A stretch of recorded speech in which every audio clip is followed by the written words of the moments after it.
यूं तो पीड़ा आने के बहुत से कारण हुआ करते हैं, परंतु इनमें 50% से अधिक प्रभाव डालने वाले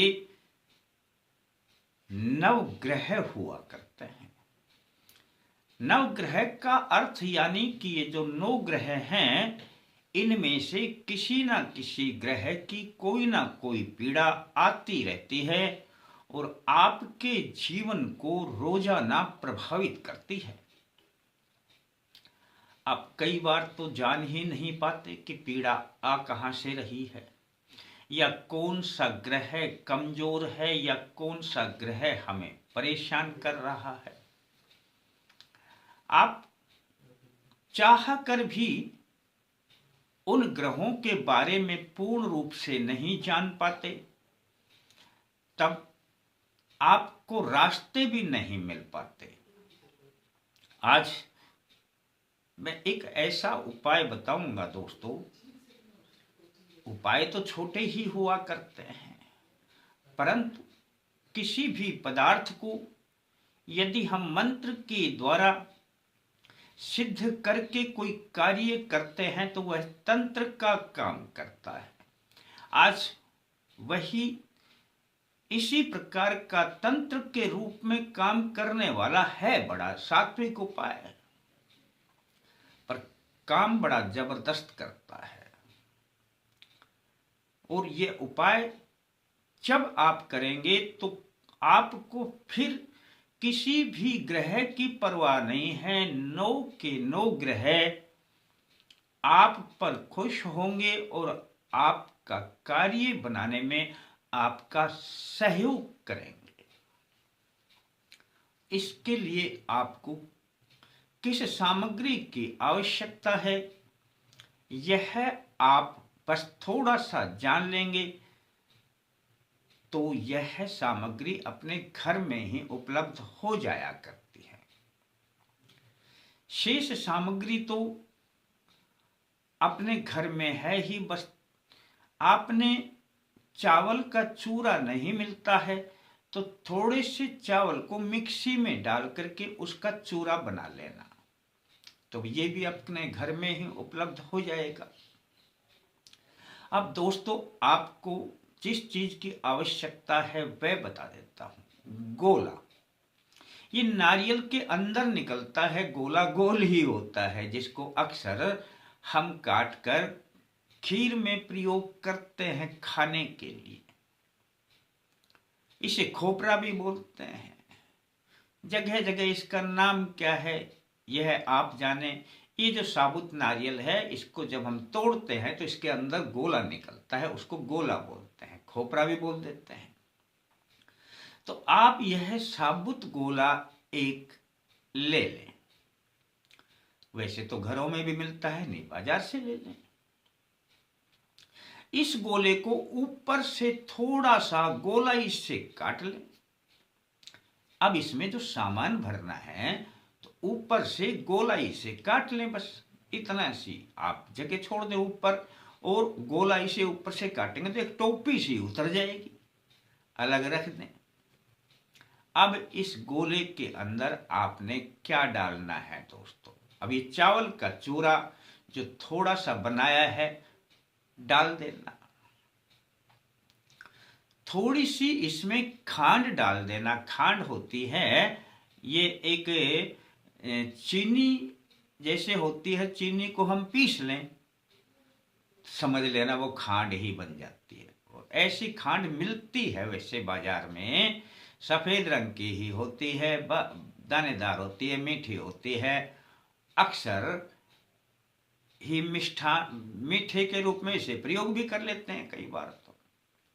और ना जानो आप खांड क्या होती है, तो आप उसके स्थान पर आप चीनी को भी थोड़ा सा मिक्सी में डाल देना, चला देना मिक्सी एक बार, उसी को डाल देना। अब आपने 2 चीजें इसमें डाल दी हैं, चावल का चूरा थोड़ा सा और खांड डाल दी है। थोड़ा सा बेसन आपके घर में मिल जाया करता है, थोड़ा सा बेसन इसके अंदर डाल लें। अब ये 3 चीजें आपने जो इसमें डाली हैं, इसको आधे गोले से ज्यादा कर दें थोड़ा सा, यानी आधा से ज्यादा इसको भर दें। उसमें थोड़ा थोड़ा इतना डाल दें कि वो गोला भर जाए। इसमें खांड, चावल का चूरा और बेसन, बस दोस्तों इतनी चीजें डालने के बाद अब इसमें 4 लौंग, 4 काली मिर्च और 4 इलायची घर में रहती है, सबके रहती है, ये इसमें और डाल देना। और अब इसमें 4-5 चम्मच शुद्ध देसी घी डाल देना। हो गया दोस्तों। इस गोले के ऊपर जो आपने ऊपर से काटा था उसको ढक देना और धागे से बांध देना। ये धागा आपके पास कच्चा धागा होता है जिसको कलावा मौली बोलते हैं, हाथ के बांधते हैं अक्सर हम, इससे अच्छी प्रकार से बांध देना। आपका यह सामान तैयार हो गया दोस्तों। अब इससे आपके नवग्रह प्रसन्न होंगे। और कैसे होंगे? ये जो इसमें आप खांड डालते हैं और दोस्तों चावल का चूरा डालते हैं, इससे चंद्रमा और शुक्र दोनों ग्रह प्रसन्न होते हैं। जो बेसन डालते हैं उससे बृहस्पति और मंगल दोनों ग्रह प्रसन्न होते हैं। और दोस्तों इसमें इलायची डालते हैं, उससे बुध ग्रह प्रसन्न होते हैं। लौंग और काली मिर्च डालते हैं, उससे शनि, राहु और केतु प्रसन्न होते हैं। और जो शुद्ध देसी घी डालते हैं उससे सूर्य देव प्रसन्न होते हैं। बस दोस्तों आपका यह तैयार हो गया है।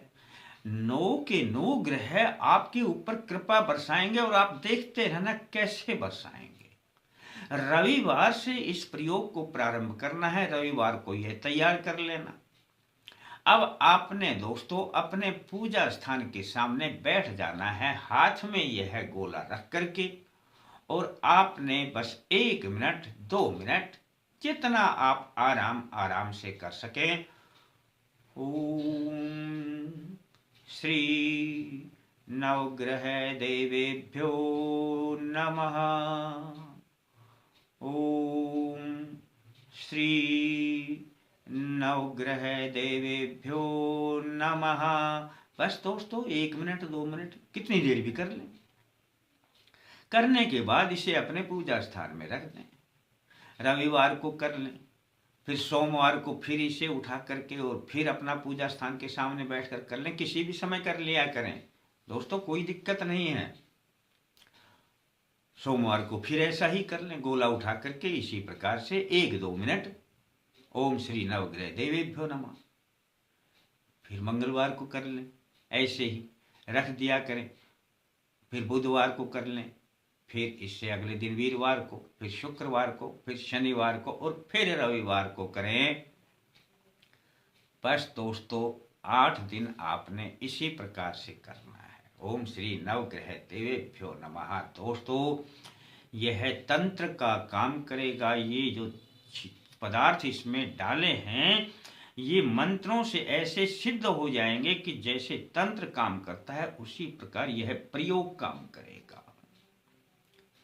बस दोस्तों अब सोमवार के दिन, यानी 8 दिन तो आपने किया, पूजा स्थान पे रख दिया। सोमवार के दिन इस गोले को लेना और अपने पीपल की जड़ के पास में थोड़ा सा जगह खोद करके, कोई साथ ले जाना खोदने का, और वहां पर इसे दबा देना। दबाने से पहले इसके धागे को तोड़ देना और तोड़ करके वहीं पर छोड़ देना। जो गड्ढा दबाओ उसी में छोड़ देना, धागा तोड़ देना और बस ऐसे फिर इसको दबा देना, ऊपर से मिट्टी डाल देना।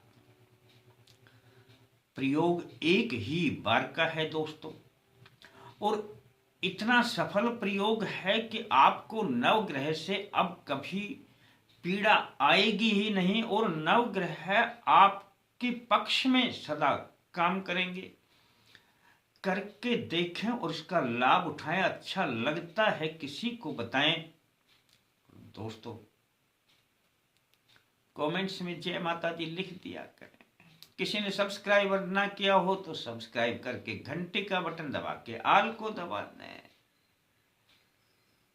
फिर मिलते हैं दोस्तों नए अंक के साथ, तब तक के लिए जय माता दी।